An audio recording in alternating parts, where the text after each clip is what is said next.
Friends, welcome to professor talk. Friends, आज हम थोड़ा निफ्टी को एनालिसिस कर लेते हैं।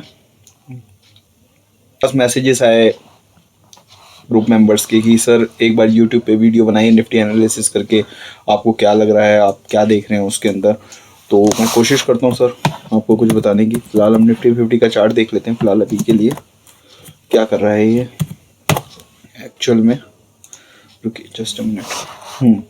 ठीक है, तो सर आप यहाँ पर ये चीज़ देखेंगे निफ्टी को कि ये जो है 7500 से लेकर, आपको ये सब पता ही है, यहाँ से लेकर ये यहाँ तक अपना एक सिंगल वे में आया। बट आप यहाँ पे प्रॉब्लम क्या है, आप लोग जो देख रहे हैं यहाँ पे देखते हैं आप हमेशा डेली चार्ट इसका जो है। बट जब करेक्शन फेज आता है तो आपको डेली चार्ट को हटा देना चाहिए, क्योंकि डेली चार्ट में भी आपको ट्रेडिंग के लिए आप यूज़ करें तो ज़्यादा बेटर है। आपको सर इस पर शिफ्ट होना चाहिए वीकली चार्ट के ऊपर। वीकली पे देख लेते हैं इसको। वीकली पे हमें ढंग से इंडिकेशन देगा। देखिए, जब से ये यहाँ से निफ्टी इसका करेक्ट जो हुआ था 7500 के आसपास, जब ये आया था मार्च कोविड के आसपास, उसके बाद से सर ये सिंगल मूव के अंदर ऊपर आता रहा है। इसने एक बार रीटेस्ट करा है इसको, जो अपना 20 डे मूविंग एवरेज को 15,291 पर यहाँ पर। तो आपने ये देखा कि सबसे फर्स्ट जो इसने किया था 7500 से लेकर उसके बाद क्या था 11,729 पे रीटेस्ट किया इसने 20 डे मूविंग एवरेज को। उसके बाद इसने सीधा 5,000 पॉइंट की रैली ली। देन उसके बाद इसको रीटेस्ट किया। देन उसके बाद ये इसने थर्ड जो इसकी स्टार्ट हुई, ये इसने इसको यहाँ पे रीटेस्ट कर दिया। अब ये कितना जा सकता है सर, अब आप देखिएगा।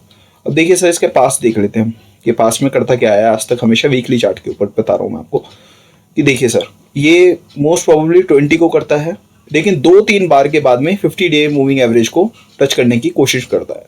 तो इसका देखिए, ये हो गया फर्स्ट, ये फर्स्ट है, ये सेकंड है, ये थर्ड पॉइंट है। मे बी ये इसको यहाँ से नीचे लिया है। अब दिखाता हूँ मैं आपको इसका। अब हम देख लेते हैं इसका मंथली चार्ट। मंथली चार्ट इसका क्या बोल रहा है। अब मंथली चार्ट लोग इस टाइप से देखेंगे और उनको सीधा 20 डे यहाँ पर ये लग रही है, लेकिन यहाँ पे आपको क्या करना है, एक इसके अंदर पॉइंट है, यहाँ पे आप एक मूविंग एवरेज और प्लॉट कर दीजिए 11 डेज की। ओनली 11 करना है आपको यहाँ पे, ठीक है। अब ये देखते हैं 11 कहाँ आ रहा है। 11 भी सर यहाँ पे 16,000 के आसपास आ रहा है, जो कि वीकली भी इसका 16,000 के आसपास आ रहा है, ठीक है। तो मोस्ट प्रोबेबली दो चार्ट्स दो टाइम फ्रेम पे एक ही जगह आ रहे हैं। तो इसकी जो फर्स्ट है, इसको जो रुकना चाहिए फिलहाल अभी, इसके 16,000 का साफ साफ यहाँ पे इंडिकेशन हो रहे हैं, दिख रहे हैं इंडिकेशन कि यहाँ पे 16,000 इसको आना चाहिए, ठीक है। अब आपको क्या है, जैसे कि आप जानते हैं कि जब ये 18,600 था, तो 18,600 के आसपास, 18,500 400 के आसपास ही मैंने प्रिडिक्ट किया था आपको। मैंने बताया था कि यहाँ से निफ्टी अच्छे से करेक्ट होगा, ठीक है। ये वाली कैंडल पे मैंने प्रिडिक्ट किया था उस टाइम पर कि यहाँ से निफ्टी करेक्ट होगा और 16,000 ही में भी जा सकता है। यहाँ पे मैंने इसको प्रिडिक्ट किया था कि 18,400 से निफ्टी जो है करेक्ट होगा। और मैंने आपको कुछ ग्रुप्स में लेवल्स भी दे रखे थे, 16,750 एंड उसके अलावा 15,700 के लेवल थे एंड 12,400 भी था, ठीक है सर। तो अभी ये पूरी कहानी है चार्ट्स के अकॉर्डिंग मैंने आपको दिखा दी कि आपको किस तरीके से इसके अंदर प्लॉट करना चाहिए। एंड एक और मूविंग एवरेज जो होती है, अब ये मूविंग एवरेज मैं यहाँ से हटा देता हूँ। ये सिर्फ और सिर्फ हमने मंथली के ऊपर मूविंग एवरेज प्लॉट करते हैं हम 11 डेज़ की, जिससे कि हमें आइडिया हो जाता है बहुत अच्छे से कि एक्चुअल में निफ्टी पे करेक्शन जाके कहाँ रुकेगी। अब सर ये करेक्शन यहाँ से बढ़ा भी सकता है। तो आपको मैंने जैसे बताया कि डेली पे तो आपको ट्रेड जब लेते हैं आप तो डेली पे ही काम करते हैं, डेली पोजीशंस के हिसाब से। बट आपको वीकली पे चले जाना चाहिए करेक्शन मोड के टाइम पे। तो करेक्शन मोड वीकली पे आपको आराम से बता देगा। तो ये सर यहाँ पे आ रहा है, इसका पॉइंट 16,000 के आसपास आ रहा है, 15,946 के आसपास आ रहा है। और यहीं पे सर एक सपोर्ट है, ये मैं आपको दिखाऊं। यहाँ पे इसकी रेजिस्टेंस ले रहा था और यहीं पे आके इसकी सपोर्ट बनती है, ठीक है। पहला तो सर ये लाइन हो गई। आगे आगे आप देखेंगे कि जैसे मैं बता रहा हूँ कुछ कुछ वैसे ही आपको होता हुआ नजर आएगा। अगर ये लाइन न्यूज़ेस अब चलती रहेंगी ओमिक्रॉन की, और आपका जो आने वाले टाइम में जो है इंटरेस्ट रेट्स जो है हाइक होंगे, और बाकी भी मार्केट्स में जैसे टर्की की मार्केट के बारे में मैंने आपको बताया था कि वो कुछ प्रॉब्लम क्रिएट कर सकती है, ठीक है। वो आपने देखा भी, वहाँ पे स्लंप आ गया। अब वो जो स्लंप आया वो इन्फ्लेशन के बेसिस पे ही आया, ठीक है। तो अब जो वर्ल्ड वाइड है, इन्फ्लेशन को ना लाइटली नहीं लिया जाएगा, क्योंकि उनके पास में एक रेफरेंस पॉइंट है टर्की। अब जो भी चीज़ सोची जाएगी वो टर्की को सोच के सोची जाएगी, ठीक है। और सीधा सीधा अब यहाँ पर आपको ये देखना है कि आपका 15,918, अगर 15,918 ये ब्रेक करता है, ब्रीच करता है, तो सीधा सीधा सर यहाँ पे फिर दोबारा आके एक लाइन में और लगा देता हूँ इधर। ये रेंज है इसकी। एक बार अगर ये जो निफ्टी है यहाँ पर आके थोड़ा संभलेगा, इधर इधर ये काम अपना करता रहेगा, ठीक है, आपको काम करवाएगा, ठीक है, और न्यूज़ के बेसिस पे यहाँ थोड़ा रुका रहेगा।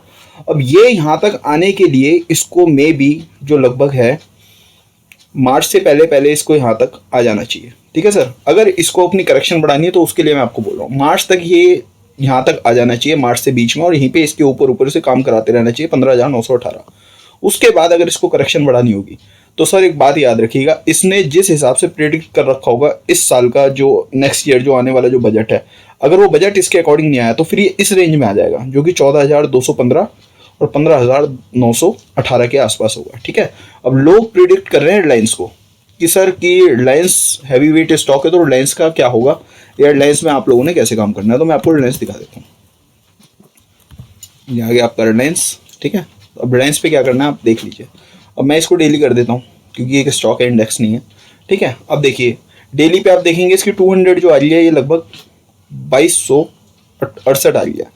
तो हमेशा दोस्त एक बात याद रखना, जब भी करेक्शन मोड होता है ना, तो जो हेवी वेट स्टॉक होते हैं वो एक तरीके से आप उसको निफ्टी का मतलब रेप्लिका बोल सकते हैं कि निफ्टी का इम्पैक्ट उसके ऊपर पड़ता है और स्टॉक का इम्पैक्ट भी निफ्टी के ऊपर पड़ता है, ठीक है।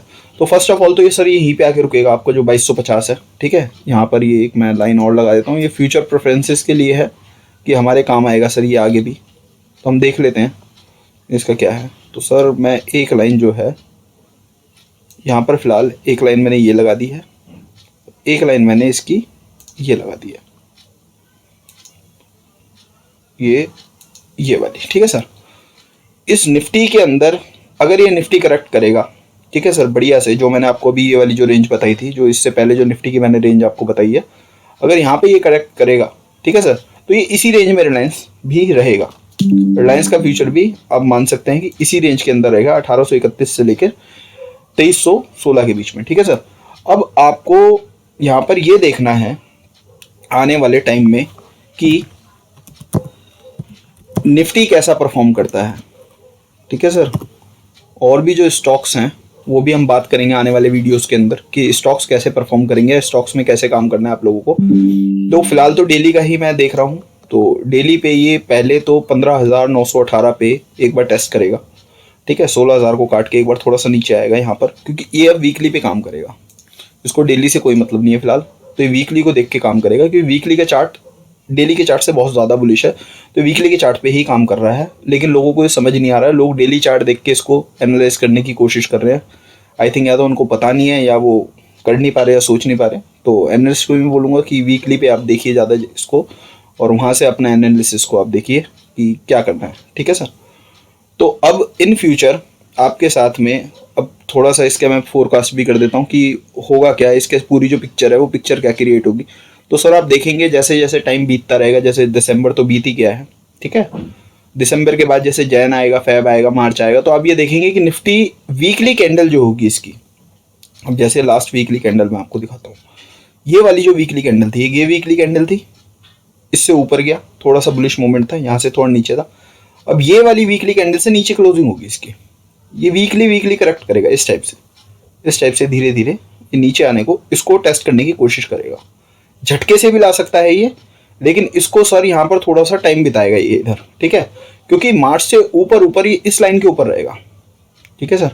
और अगर बहुत ही ज़्यादा पैनिक क्रिएट हो गया, ओमिक्रॉन वायरसेस आ गए, इंडिया के अंदर भी इसी टाइप से पैनिक हो गया बहुत ज़्यादा, तो आप ये चीज़ देखेंगे कि इस लाइन को काटेगा लेकिन फिर दोबारा ऊपर आ जाएगा, लाइन को काटेगा फिर दोबारा ऊपर आ जाएगा। इस लाइन के बाद में ये मार्च के बाद में इस लाइन के ऊपर हिट करेगा सर, जिस हिसाब से जो भी है, ठीक है। अब इन्फ्लेशन को दो तरीके से रोका जा सकता है, इस बात को आप याद रखना। अगर कंपनीज की ग्रोथ अच्छी आती रही तो इन्फ्लेशन इतना ज़्यादा प्रॉब्लम क्रिएट नहीं करेगा, ठीक है।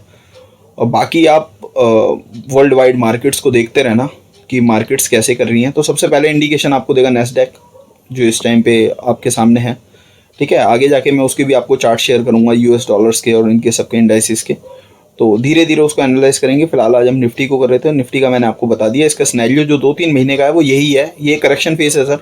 इस करेक्शन फेज में आपको 18,486 से एक माइनर टू मेजर करेक्शन, मैं उसे मेजर नहीं बोलूँगा, माइनर करेक्शन ही मैं उसको बोलूँगा, 2000 पॉइंट की अगर वो कर देता है, 2200 की, ठीक है, तो वो यहाँ से आके यहाँ पे आ जाएगा। माइनर टू मेजर मान लीजिए आप उसको, माइनर 1000 पॉइंट के तो मेजर आप 2000-2500 पॉइंट की मान लीजिए। तो ये है, ठीक है सर। मैं इस पॉइंट पे बाहर था मार्केट से, ये आपका 18,400 के आसपास, ठीक है सर। इस पॉइंट पे मैं बाहर था, जो वीकली पे ये वाली जो कैंडल बन रही थी, इस पॉइंट पे मैं इसमें बाहर था। क्योंकि आप ये देखेंगे, अगर कैंडल स्टिक के हिसाब से मैं अगर आपको समझाऊं, तो कैंडल स्टिक के हिसाब से आप समझिए। देखिए सर, ये इसके टॉप पे खुला है, यहाँ से इसका टॉप बना है, और वहाँ से ये जो है रेड कलर के अंदर कैंडल जो है नीचे आ गई। इसका ये वाला पॉइंट इसका कटना नीचे था 18,327। तो 18,327 कटते के साथ ही मैं यहाँ से बाहर अभी फिलहाल आ गया, ठीक है सर। तो मंथली पे आप देखेंगे तो मंथली पे भी यही हुआ है। ये देखिए, इस वाली लाइन को काटने की कोशिश कर रहा है, इस वाली कैंडल को, ठीक है सर। इस वाली कैंडल को ये काटेगा तो ये अपना बढ़ा देगा, तो ये भी मंथली को यही रीटेस्ट करेगा, इस वाली लाइन को, ठीक है सर। उसके बाद आगे देखते हैं कि आगे करना क्या है हम लोगों को। अब मैंने आपको सर एनालिसिस कर दिया निफ्टी का कि निफ्टी काम कैसे करेगा आगे। अब यहाँ पर एक पॉइंट और बार बार मेरे से पूछा जा रहा था कि सर आप हमें ये चीज़ और बता दीजिए कि एफआईआईस की सेलिंग क्यों हो रही है और एफआईआईस के पीछे, सेलिंग के पीछे राज क्या है। तो सर जहाँ तक मुझे लग रहा है कि एफआईआईस के पास 2 कारण हैं इस मार्केट से जाने के और इस मार्केट में ही रहने के, ठीक है। सबसे पहला कारण जानने का हम जानेंगे कि सर जो वियतनाम की मार्केट है और जो चाइना की मार्केट है, वो सर बहुत ज़्यादा इस टाइम पे अट्रैक्टिव हो गई हैं। तो पैसा कहीं ना कहीं में भी वहाँ पे शिफ्ट हो रहा है। और दूसरी बात, सेक्टर वाइज यहाँ से स्टॉक्स में से पैसा निकल के किसी और तरफ शिफ्ट हो रहा है, किसी और सेक्टर में जा रहा है। तो आने वाले टाइम में सर हम सेक्टर एनालाइज करेंगे इसके अंदर, इसी चैनल के ऊपर, ठीक है। और ये वीडियो में भी आपकी कल अपलोड हो जाएगी। तो अब किस सेक्टर में वो पैसा जा रहा है या किस सेक्टर में बूम हो रहा है या क्या हो रहा है, तो आप ये देखेंगे सर कि मुझे जहाँ तक अभी जो मेरा जो आइडिया, जो मेरा जो माइंड कह रहा है sir, banking, first of all banking, और दूसरा एफएमसीजी, फिलहाल अभी के लिए इसमें से सर पैसा निकल रहा है, ठीक है। और टेक्नोलॉजी के अंदर थोड़ा सा मुझे लग रहा है टेक्नोलॉजी में वेटेज को बढ़ाया जा रहा है, ठीक है। और अब अगर यहाँ पे कोरोना जैसे सिम्टम्स आते हैं या कुछ भी होता है और सेक्टर एनालिसिस हम नहीं कर पाते, एफआईआई सेलिंग करते रहते हैं मार्च तक, फेब तक, तो आपके लिए कौन से सेक्टर सबसे ज़्यादा मस्ट होंगे, कौन से सेक्टर में आपको सबसे ज़्यादा रहना पड़ेगा, इसकी डिस्कस करूंगा सर मैं नेक्स्ट वीडियो के अंदर अपने, कि आपको कौन से सेक्टर में जाना है, ठीक है। तो फिलहाल के लिए भी निफ्टी का मोटा मोटी आइडिया मैंने आपको दे दिया कि निफ्टी कैसे परफॉर्म करेगा। निफ्टी का मुझे क्या लग रहा है, मैंने आपको इसकी फोरकास्टिंग बता दी है, थोड़ा बहुत न्यूज़ के बारे में भी बता दिया। इसको डिटेल वीडियो बनाऊंगा एक न्यूज़ के लिए मैं आपको, जिससे कि आपको काफ़ी कुछ क्लियर होगा। उसमें कुछ चार्ट शेयर नहीं होंगे, उसमें सिर्फ साइकोलॉजी की बात होगी और क्या कर रही है इस टाइम निफ्टी और क्या करेगी आगे उसको। और अगर आप चाहें तो मैं आपको आउटलुक देने की कोशिश करूंगा 2022 का, वो थोड़ी वीडियो लंबी हो जाएगी, तो उसमें मैं आपको बता दूंगा सर 22 के अंदर क्या हो सकता है। लोगों का मानना है कि 22 बहुत बुलिश ईयर हो सकता है, लेकिन मुझे कुछ और लग रहा है। तो सर मैं आपको नेक्स्ट वीडियो के अंदर उसमें बताता हूँ कि मुझे क्या लग रहा है, ठीक है सर। Okay, thank you.